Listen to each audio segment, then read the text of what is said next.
Robert said Gardner had visited Peterson's home in San Diego, once became violent and tried to strangle him. Sandy. What, is she half Filipino, I think? She's like 100 pounds wet. Oh, Sandy, stop. Harder. Harder. Use the belt. It has been a good long while since we had a solid hit piece on Star Citizen. I'm excited. This time it's coming from Forbes. It's been a while, so thank you, Matt Perez from Forbes, for writing this hit piece. This is probably going to be a pretty long video, so grab a drink, grab a snack, whatever you want, and let's go. Ladies and gentlemen, welcome back. I am Montoya. A wonderful, delectable hit piece, new hit piece on Star Citizen. I was pretty excited for it because I was wondering what is it there's new that they could possibly write about, but it turns out that there wasn't anything new at all. It was just old rehashed garbage.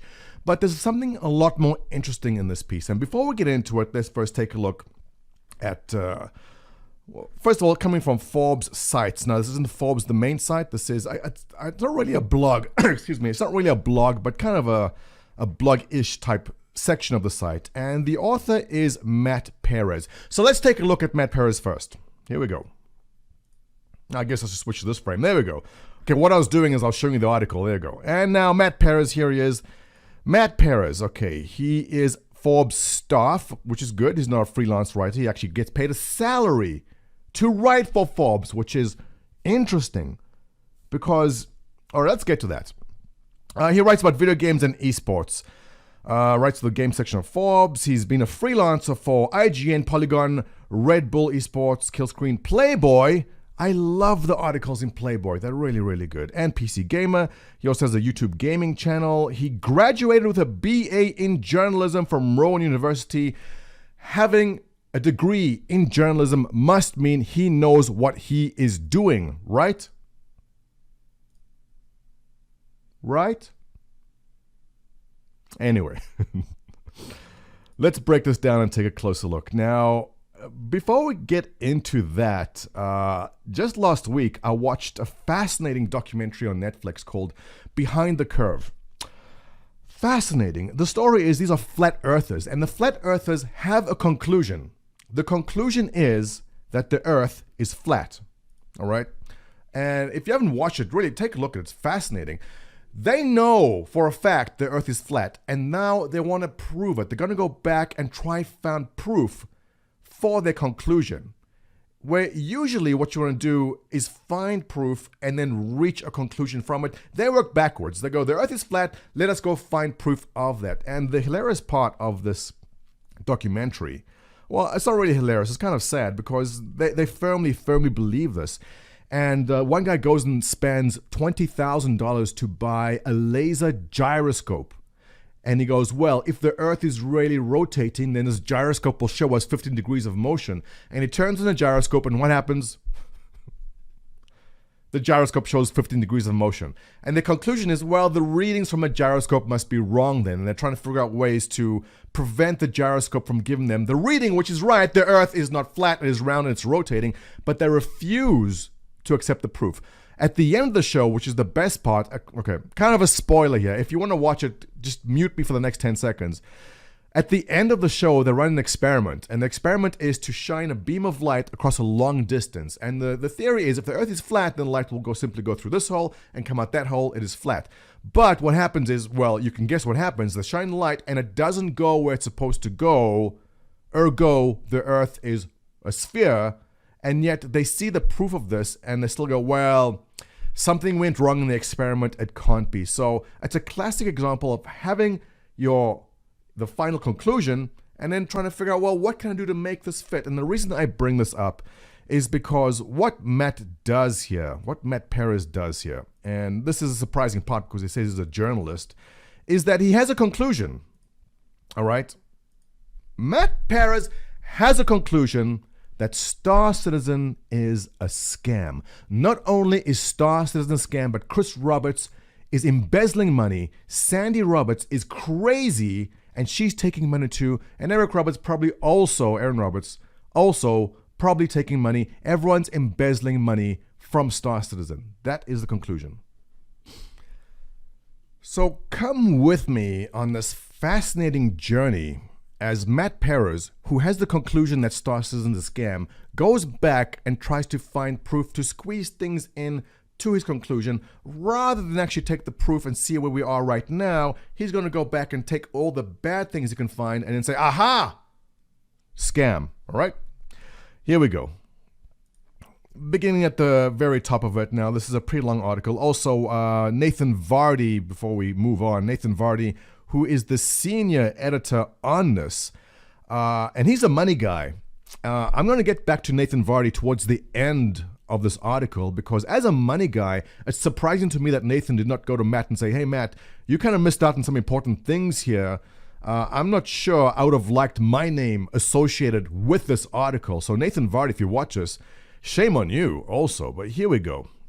All right. It is October 2018. 2,000 video game fanatics are jammed into Austin's Long Center for the Performing Arts to get a glimpse of Star Citizen, the sprawling online multiplayer game being made by legendary designer Chris Roberts. Okay, this is CitizenCon. I was there for it. Very exciting time, very exciting place. Okay, everything's fine so far. On average, every backer spent $200, which is interesting and fascinating. There's like 1.1 million backers, I believe, at this point. And the game was supposed to be finished in 2014. This is correct.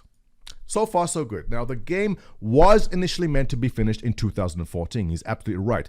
But back then, in 2012, when they told us those dates, they had no idea of the success Star Citizen would have fundraising. They thought maybe we can raise $3 million, maybe we'll raise $5 million, and then we'll bring in a publisher and prove to the publisher that the public really wants this kind of game, and then we'll make the game like a very bare bones, shitty game and release it in 2 years. What kind of game can you make in 2 years and release? A pretty bad one. I'm trying to think of an example of a game made in 2 years, and, well, okay, I'll take it back. Not shitty. Elite Dangerous. Elite Dangerous went this route. Elite Dangerous had a Kickstarter. They raised a bit of money. They went and launched a game in, I think it was 2 years' time.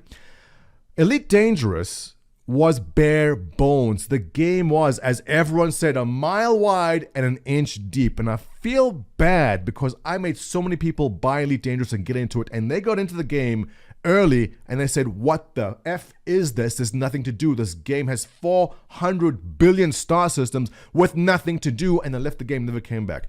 Star Citizen said, okay, we can kind of do that too. We can take that route. We can make a bare bones game and get something shitty out in 2 years. Or we can make something new, never been seen before. A tremendous game. Something which will break the barriers, push the boundaries of technology. We want to do that. And so instead of releasing something in 2014, well, here we are right now, 2019, still in alpha. All right? So, look, he's not wrong. They did promise a game back in 2014. Here we are. They roar as the 50-year-old Englishman jumps on the stage.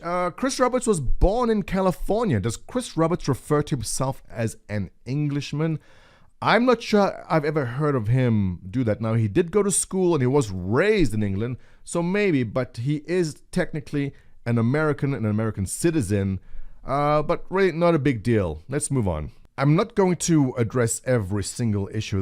The video will take too long, but I'm going to stop at what I feel are the important parts. And here's one which comes up over and over and over again. And this is the issue of Star Citizen saying they will release 100 star systems at launch. So in this paragraph right here, rough playable modes, alphas, not betas, used to raise hopes and illustrate work being done.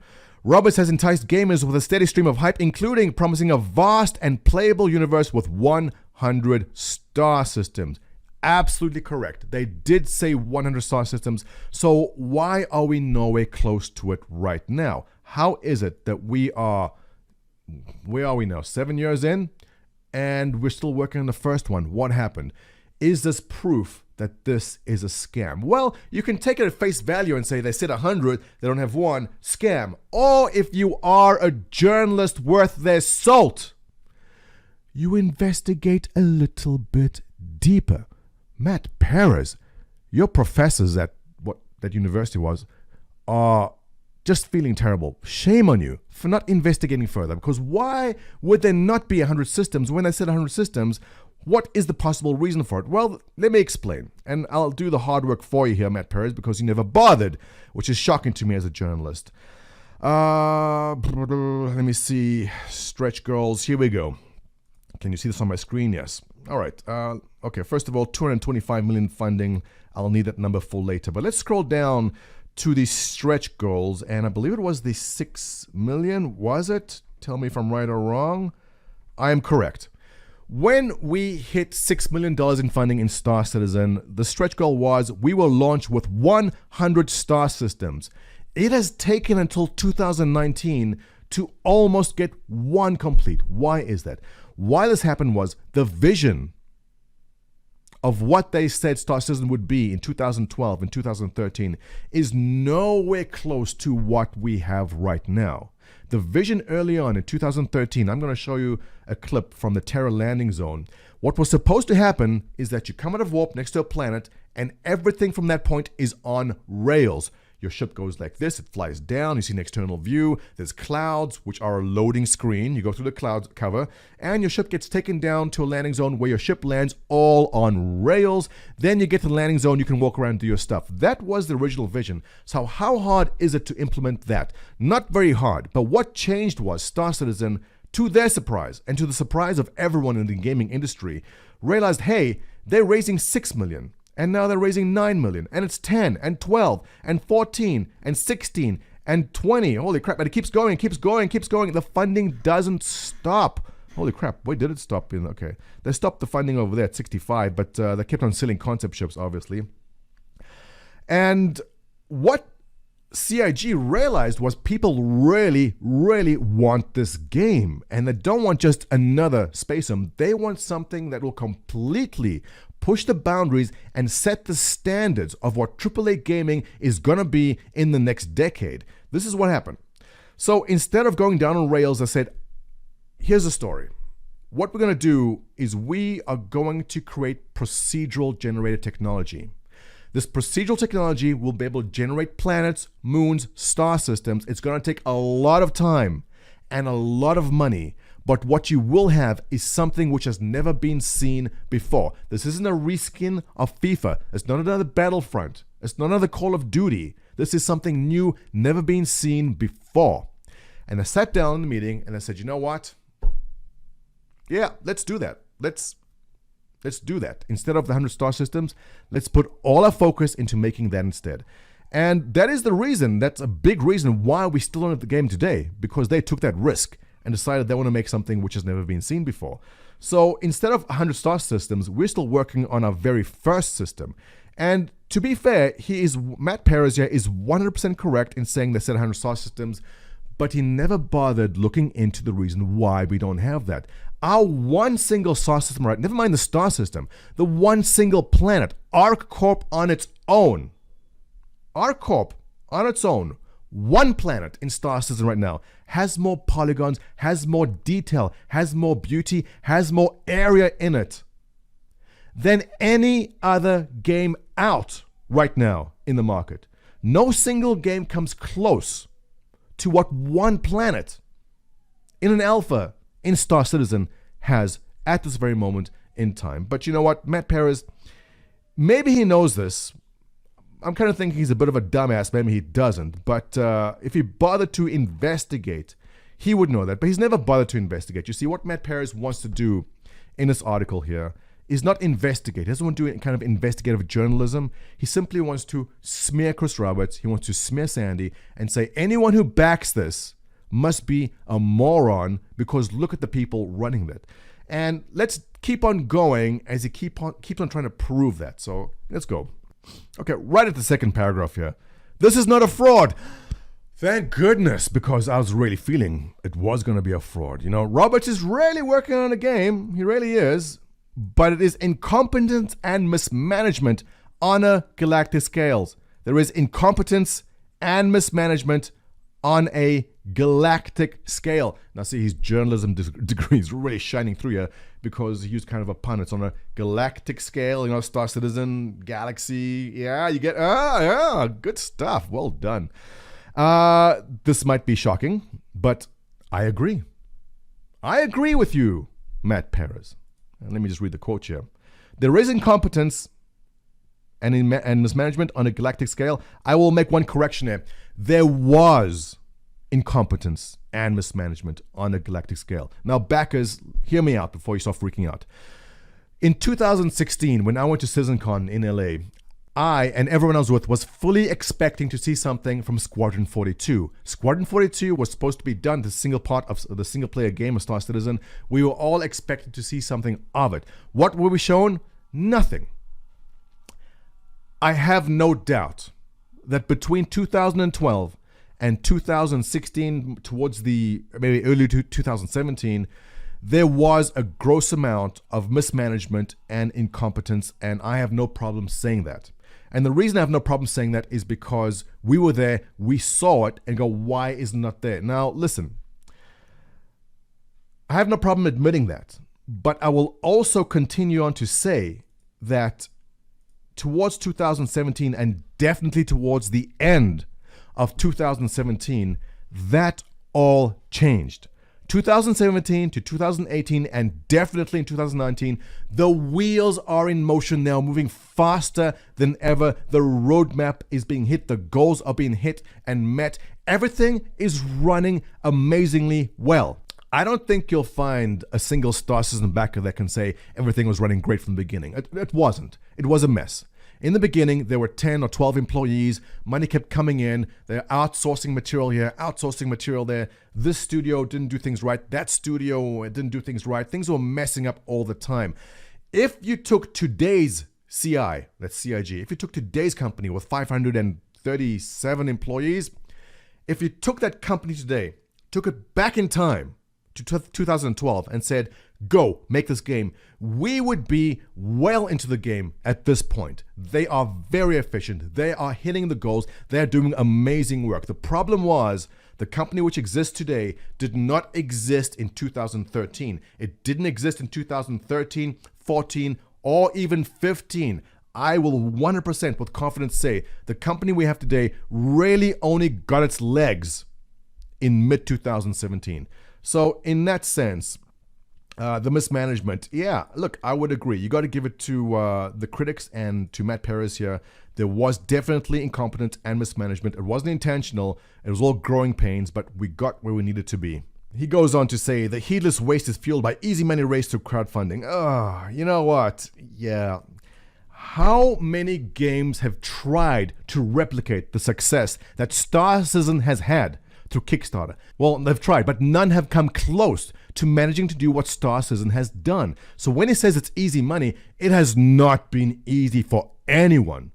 CIG got the magic formula. They hit on something people wanted. They said, we're going to create this massive MMO in the future, in space, spaceships, planets, all these things happening. People said, yes, we want that. They came up with a concept that was wanted and needed by the gaming community. No single other game has managed to do it because they just can't come up with the magical formula. Now, CIG did it, and it wasn't easy. It was a lot of work. So to say it's easy money, no, it was not easy money. It was very difficult. And crowdfunding, continued crowdfunding, is not easy either. It seems easy when 30 million keeps on coming in every year. But trust me, they're working their asses off to make this happen. Matt Perez is going to go on to and keep on pushing the point that many high-profile crowdfunded projects like Pebble smartwatch and the Oya video game console, which was garbage and a stupid idea to begin with, have failed miserably. And this is going to be, let me just go to that quote for you there. Here it goes. Pebble raised 43 million, the video game console 86 million. And what he wants to do here is push the narrative and the idea that big Kickstarters have failed. The Pebble watch failed. That video game thing failed. Therefore, Star Citizen will also fail. But what he fails to tell you, fail in that sentence, is that there have been extremely successful Kickstarters. But extremely successful Kickstarters are far and few in between. Because if every Kickstarter was hugely successful, it just wouldn't work that way. You can't have winners all the time. Star Citizen is a winner. They are. Can I tell you another winner on Kickstarter? Oculus. Recently released the Oculus S and the Oculus Quest. Oculus got bought out by Facebook for $2 billion. Let's see if Matt Perez mentions that in his article to say that some Kickstarters do extremely well. No, he doesn't, because it doesn't fit his narrative. It doesn't fit his conclusion. Wonderful, wonderful journalism there. But look, I don't have to explain what he's trying to do. Let's keep scrolling down. Forbes spoke to 20 people who used to work for Cloud Imperium. Forbes spoke to 20 people. What 20 people? Who is Forbes? Forbes, the company who interns, like who is it? Citation needed. Many of whom depict Roberts as a micromanager and poor steward of resources. Yeah, you know what? I'm not going to argue that. I do think Chris Roberts, as a creative type, is probably not the best person to be running everything as it should be run in a large company. There's reasons people bring in managers, and there's reason people bring in CEOs and people to run companies, because if you can find someone to do the job better than you, they should be doing it.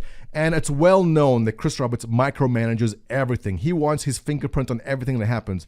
I strongly believe that this is what caused a lot of the problems between 2012 and 2016. But from 2017 onwards, this all changed. I'm very sure people said, Chris Roberts, stand aside a little bit. Let us be creative. Let us do it. That's why things are improving now. So I would have said 100% correct in the past, not correct right now. They describe the work environment as chaotic. Really?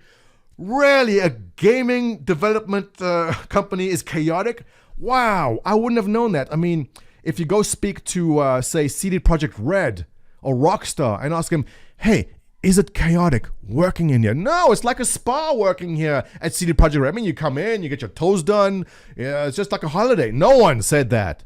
No one is going to tell you that working at a gaming development studio is a holiday. Every single gaming development studio is chaotic. There's not one of them which is a breeze. Well, maybe there might be one or two that actually don't make any good games.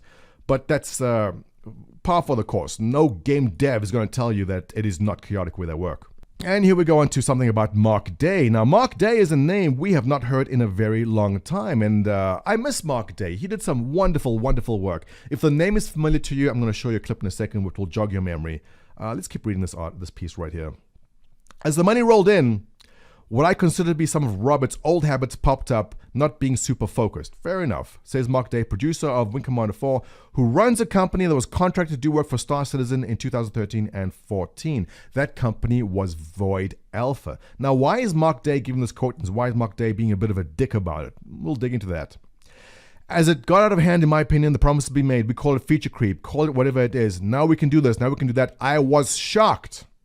Mark Day was shocked at the things Chris Roberts was saying, because back in 2013, the idea of having a procedurally generated planet where you can land at any point on it without rails and without loading screens was ludicrous. You're insane, Chris Roberts. That's not going to happen. What Mark Day said, probably. And he's right, because the technology to do this stuff did not exist. It was not going to happen. There were no PCs and graphics cards powerful enough to do this kind of thing. So Mark Day is right in that sense. It did seem crazy. There's a plan. Don't worry. It's not completely madness, Roberts insists. That's my Chris Roberts voice, by the way. I know it's not even close, but I try. And look, he's not wrong. Mark Day, who was working between 2013 and 14, let me find you, if you can't remember who he is, let me find you this... The Terrorland. Here we go. Remember when this came out? Okay, this is Mark Day's work from his company Void Alpha. Now, Void Alpha is a private contractor who wants to do this kind of work for companies exactly like CIG. We were blown away. Look at the guard rays. Amazing. In 2013, this blew us away. It was beautiful. It was amazing. Can you imagine if they released this as a complete game in 2013? What a load of utter crap compared to what we have right now. Don't get me wrong, by 2013 standards, this was not bad. It wasn't bad. I mean, keep in mind, this is also just concept art, not final. But it is utter and complete doo-doo compared to ArcCorp, which we have right now in the game. And the story is what I think the company, what's the name? Void Alpha, here it is. So Void Alpha, and let me give a shout out to Mark. I mean, but that the early concept work was amazing. Here he is, Mark Day. What Mark Day did was impressive. It was very amazing at the time, and it's a good thing we didn't go with that, because if we did, we wouldn't have what we have right now, which is magnitudes better of what Mark Day from Void Alpha did back then. And I feel that perhaps the bitterness is that Void Alpha was created in 2011 or 2012, same time as CIG came about. I have no doubt that CIG was probably one of Void Alpha's earliest clients, and if not, one of the most promising clients. In fact, Void Alpha said, hey, if we can land CIG and be the guys to make the concept art and design the levels, we are set. We are going to make millions. But that didn't happen, and we know why that didn't happen. It didn't happen because Chris Roberts kept on raking in the money. And Chris Roberts went to Mark Day and said, Mark, I appreciate what you've done so far, but we've actually managed to pull in $60 million this past year, so we're going to hire our own concept artists. Instead of doing it outsourced with you, we're going to bring you guys to do it in-house, which is the right move to do. You don't want to outsource your work. It has not worked out well at all. And he did that, and I have no doubt that Mark Day was like, well, I'm going to swear. He said, F that, because now we lost a giant client. So I can imagine that Mark Day is a little bitter about losing CIG as a client. But he's not wrong, because the stuff that Chris Roberts was saying and the stuff he was promising, now we can do this, he was short. Yeah, absolutely. The very next paragraph is interesting here. But what Roberts stirred up does seem crazy. Star Citizen destined to be the most expensive video game ever made. Yes, it will be. And might never be finished. Oh, God, the game will not be finished. What will we do? Well, here's my thoughts on this, all right? Now, Perez here knows very well, as a person who plays video games, that MMOs are not finished. Is World of Warcraft finished? No, there's always expansions. Is EVE Online finished? No, there's always expansions. Is Titanfall 2 finished? Yes, Titanfall 2 was a linear game. There's a beginning, there's a middle, and there's an end. When games end, they are finished. Star Citizen cannot by definition be finished because it's an MMO. He knows this, but his implication is Star Citizen is a scam, and it's not going to be finished because, let's find the reasons. To keep funding it and 537 employees, Cloud Imperium has been working 5 offices around the world. Roberts constantly needs to raise money because he's burning through the cash. Fascinating. Let's give that some thought, people. Chris Roberts needs to raise money because he's burning through the cash. Now, any logical person, even if you didn't go to business school, knows you have to pay employees. He even said there's 537 employees. What do these people eat? Do they have lives? Do they have houses and families? They probably need a salary. You know, let me grab my calculator. Let me see. Let's say 537 people at bare minimum making $35,000 each, which they are not.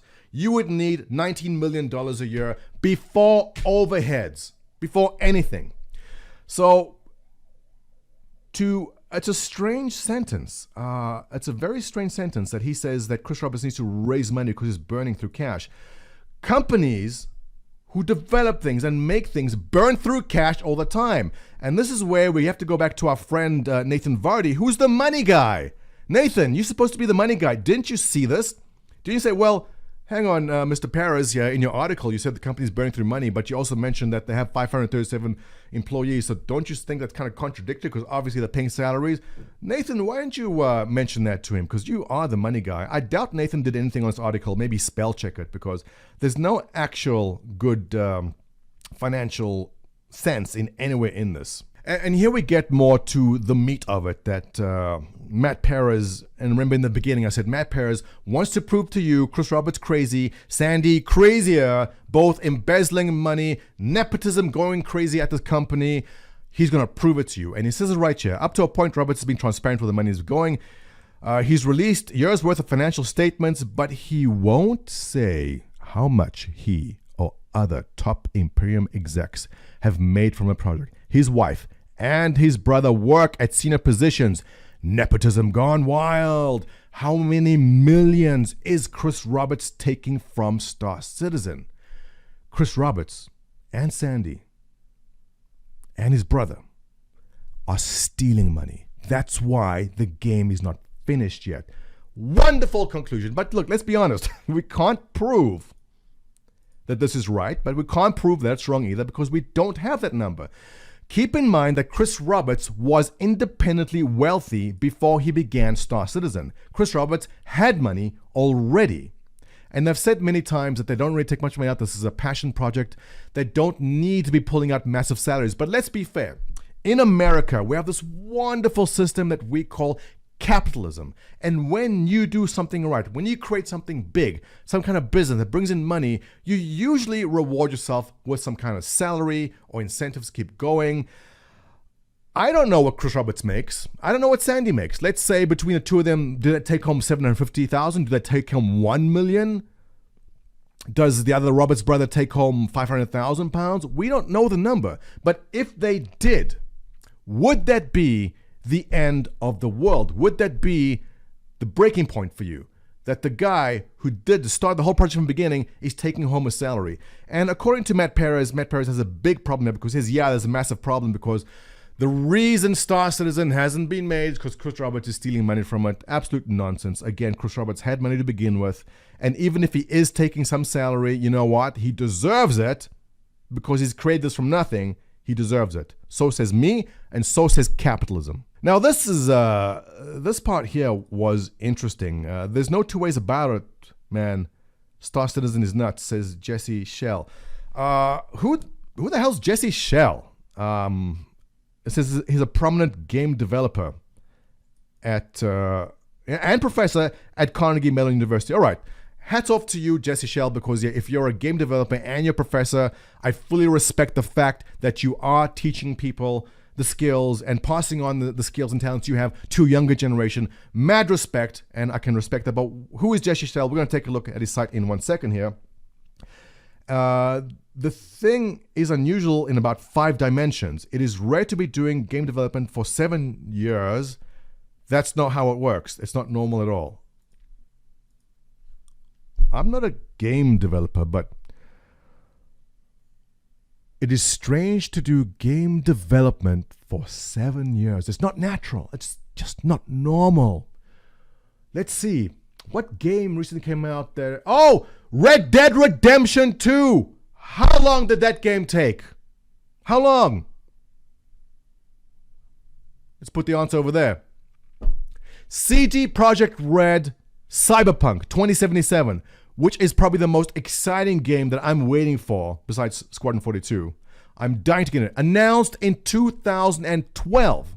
You, Jesse Shell, go tell CG Projekt Red that they're taking too long. Go and tell them that, because that is very weird that someone who professes to be a game developer says 7 years is too long, yet we see some amazing games come out take way more than 7 years. So that is strange, but I'm curious to see Jesse Shell's game portfolio. So 1 second here, bear with me. All right, here we go. This is jesseshell.com now. This is cool. I really do like the site. That is very nicely done. You know, it's very simple and it is effective. So he teaches here, he wrote a book, and let's go take a look at his studio. And the studio is shellgames.com. That's a pretty damn fancy studio. He's obviously been successful. Looks like it's VR stuff, mobile gaming stuff. Latest posts. What I want to look at are your games, and this is your portfolio. Okay, so it seems okay. VR stuff, mobile. Daniel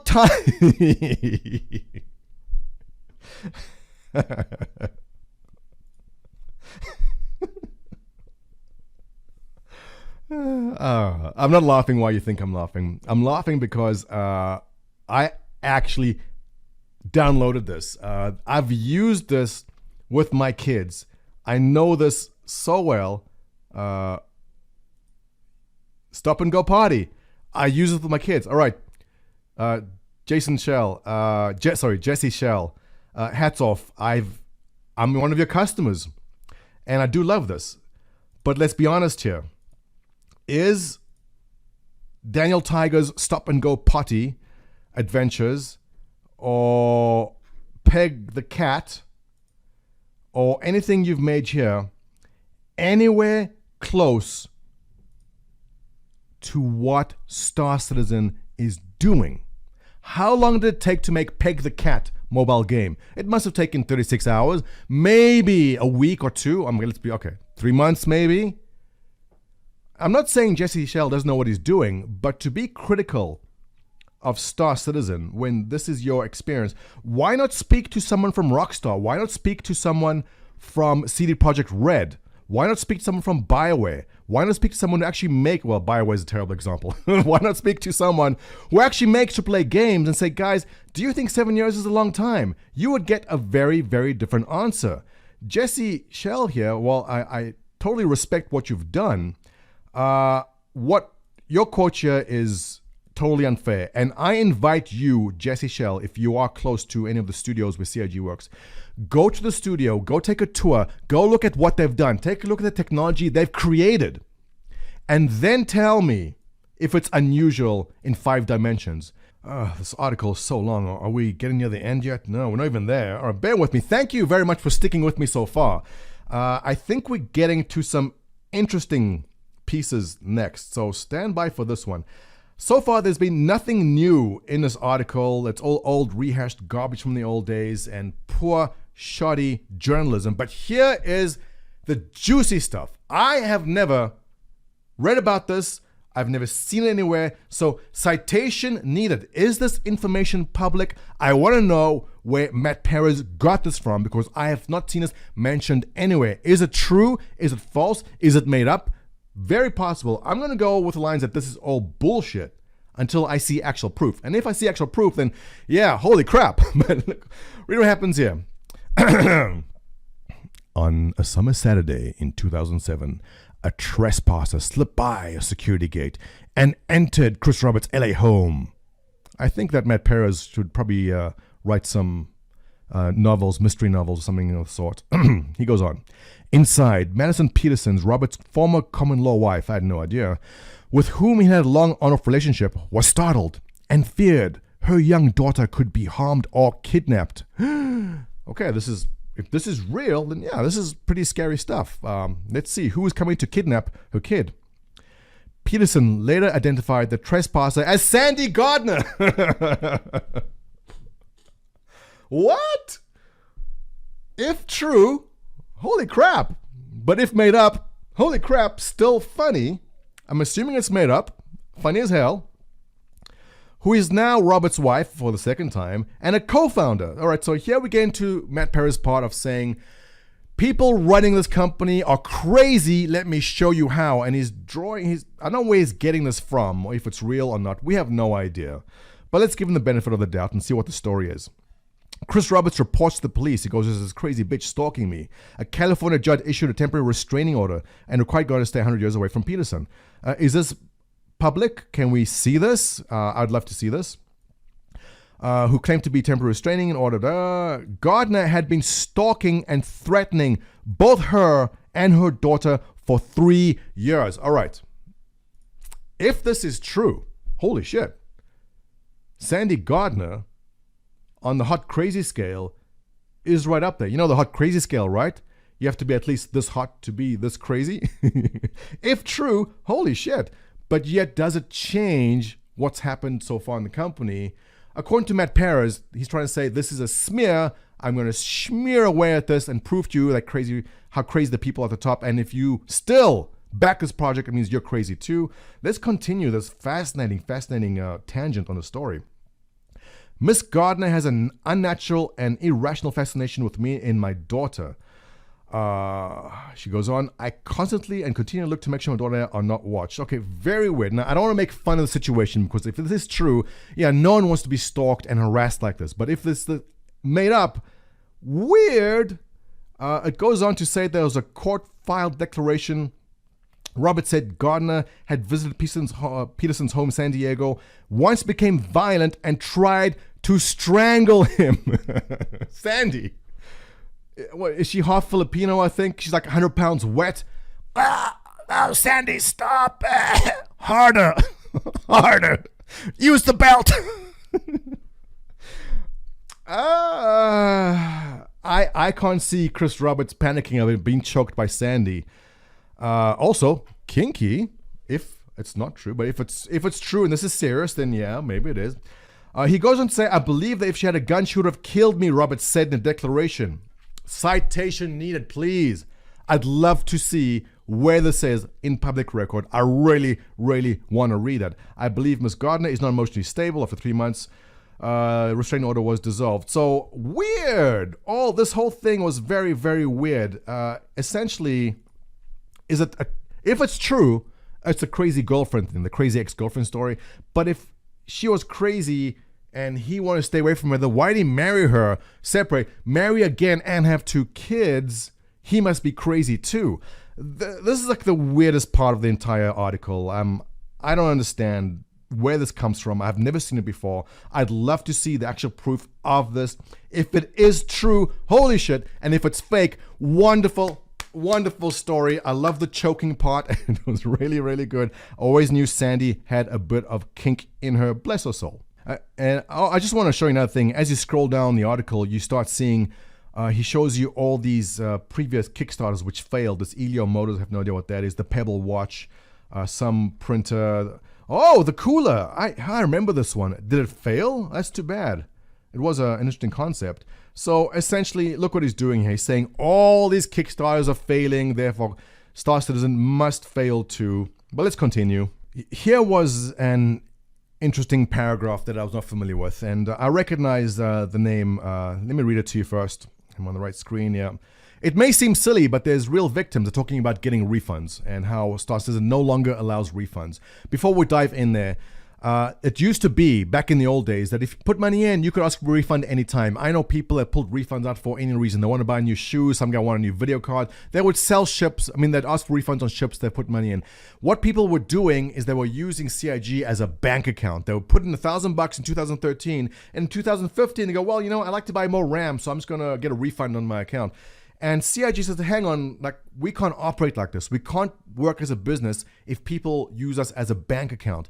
And so they changed the terms of service to say that you are eligible to a refund within 30 days. You can buy a starter package or whatever you want, play for 30 days, and then say, you know what, if you don't like it, refund to you, they will do it. But before, there was no expiry date on that.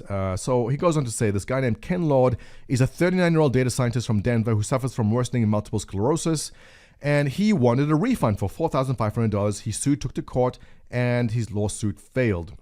I remember the story. I forget the guy's Reddit username, but Mr. Lord was honest here. He does have a debilitating disease, multiple sclerosis, which does affect his motor functionality. And his concern was that by the time this game comes out, he will not be able to play the game. A completely valid concern. He's concerned that in 2020, 2022, when the actual full MMO comes out, he's not going to be able to play. And he goes, you know what? I want my money back. And I felt for this guy because he's right. It's a sad situation. Maybe CIG should consider refunding him. But here's the magical part. And this is the weirdest part that I ever heard of. After trying to sue them to get the money back, bizarrely, Mr. Lord, who claims to have poor impulse control, continued to buy more spaceships after his lawsuit failed. What? What? What? You don't want to be involved in the game to the point where you're taking them to court for a refund. That lawsuit fails. You go, lost in court. A reasonable person would have gone to the gray market, sold the stuff in the gray market, and left and put this behind them. Mr. Lord loses the lawsuit, goes, I can't get my refund. Oh, there's a new ship sale. I think I'll buy that ship too. It could mean, let's try to find a positive spin. It's possible that his multiple sclerosis is not as bad or is not advancing as fast as they thought it would, and maybe he can still play the game. I hope it's that. Mr. Lord, if you're watching this, let me know, and I'm glad to hear you're still around. That's great news in a way, but very curious that someone who'd want a refund ends up buying more ships afterwards. That's just kind of strange. Here was an interesting paragraph. The Federal Trade Commission received 129 consumer complaints. Yeah, there was a big drive by a group of individuals in the game who were not happy with it, that all encouraged each other and everyone to go file complaints. So I have no doubt that many, if not most of these complaints came from that specific group of individuals. And here's the curious part. Here's a quote from a man from Florida, a Florida resident who shall be unnamed. Who could it be? Who lives in Florida that should remain unnamed? I don't know. But let's see what this guy has to say. And the weird part is, if Matt Perez went to that individual in Florida to get a quote, that's all you need to know about what Matt Perez is trying to do as a journalist. He's not investigating shit. He's going, Star Citizen is a scam. Let me find everyone who agrees with me. That's horrible journalism, Matt Perez. Shame on you and shame on Forbes for having you as an employee there. So let's see, before even reading it, what do you think this man in Florida is going to say? Let's see. The game they promised can't even barely run. I'll stop you right there. Well, let's read the whole quote. The performance is terrible and is still in alpha state, complained a Florida resident who claimed to last year have spent $1,000. I went out. They lied to us. Okay, I highly doubt that part. This part is wrong and this part is incorrect. How do I know this? Now, Matt, the reason why I say you are a terrible, terrible journalist, and I'm shocked that you have a degree in journalism, is if someone gave you this quote, do you take their word on it, or do you do the bare minimum?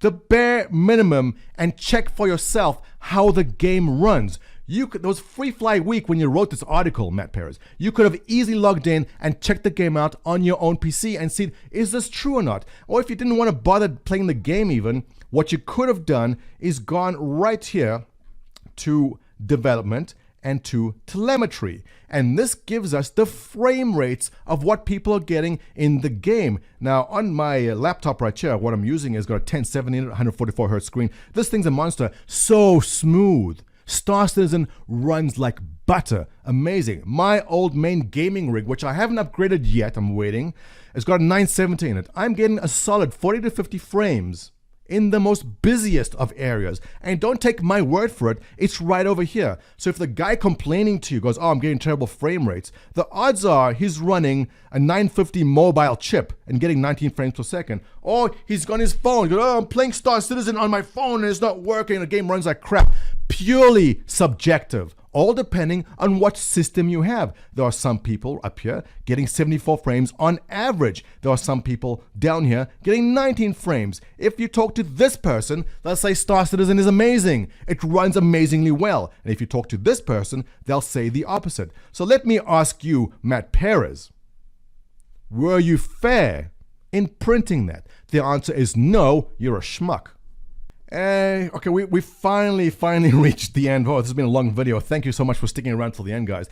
Now, usually, when you reach an end of an article, you want to, the final paragraphs are the glue. This is what makes everything cohesive. Your final conclusion must say it's explosive. And this is why Star Citizen is a scam, because I've showed you the evidence. Bam! When I was in second grade, my teacher said, in a story, have a good first paragraph, then a middle, and at the end, make it the most cohesive, make everything fit into place, and reach a final conclusion, make it exciting. This is the most boring ending to an article. There was no conclusion. It ends off with a quote saying, look, you can buy the game $45. What? What kind of lousy end? Nathan, were you the senior editor? Did you not bother telling Matt that this is by far the worst ending to what is supposedly investigative journalism? This is horrible. It is so stupid. Let's read it, all right? Last year, CIG released financials. Biggest expense was annual salaries of $30 million. What? But in a previous paragraph, Matt Perez there said that he doesn't know where the money's going and he's burning through money. Where's it going? It's going to pay salaries. He's saying right here. So why is there confusion about where the money's going? Because he's actually putting it to your final paragraph. Weird. But again, he's going to push what he said in the very beginning. The documents did not detail how much Roberts and Gardner have paid themselves over the years. In September, the Roberts family trust with Gardner's trustee purchased a house for $4.7 million in the Pacific Palisades neighborhood. What? 4.7 in Pacific Palisades? That's a deal. Now, in my neighborhood, 4.7 million where I live will buy you 10 houses, 4 bedroom, 3 garage.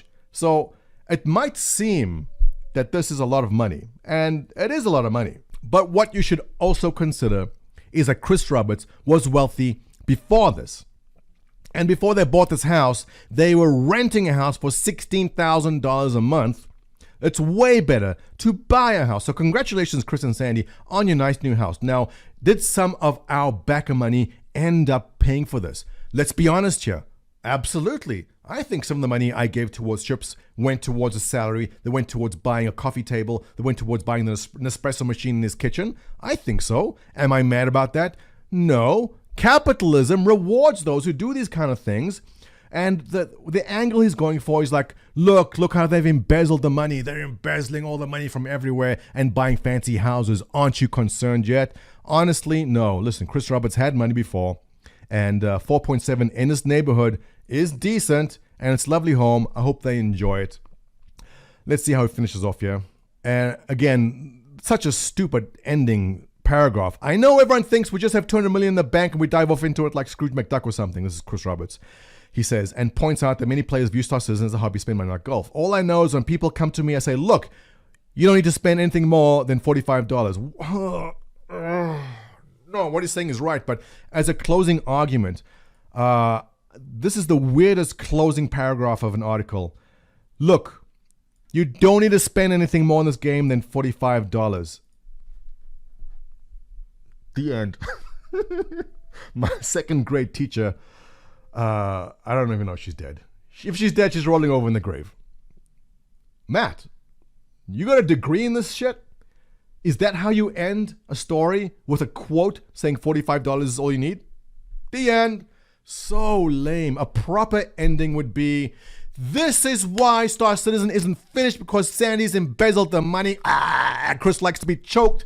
They are scam artists. You have been tricked. The end. Applause. It would have been better that way. So weird, very, very weird ending to a story. And overall, as far as hit pieces go, I rank this as about a 3 out of 10. We've seen way better ones. Kotaku has some great ones. I think IGN had a nice one too. But Matt, nice try. You failed miserably. And if you only bothered to investigate a bit deeper, if you took a quote saying the game is shit and runs terribly, you could have easily tested it out. It's really not that difficult.